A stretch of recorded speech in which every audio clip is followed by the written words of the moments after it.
Ito ang pinakamadaling paraan para buhayin ng mga litrato sa galaw na gusto mo.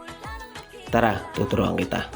Una, click mo lang yung Beagle.ai, tapos join beta. Pag naka-register ka na, click mo yung green arrow. Kakailanganin mo isang litrato na pagagalawin at isang video for reference. Click mo lang add video, upload yung gusto mo na video, then confirm. Ngayon, maglagay na tayo ng litrato. Select mo lang yung napili mong litrato, then click done. Make sure na kulay green yung background, then generate. Aabutin ng 2 hanggang 5 minuto ang paghihintay, kaya may time pa mag-scroll para tignan ang gawa ng iba. Inabot ako ng 2 minuto at ito na ako nagsasayaw sa green screen. Ngayon punta tayo sa CapCut. Ito ang gagamitin kong background. Then click add overlay.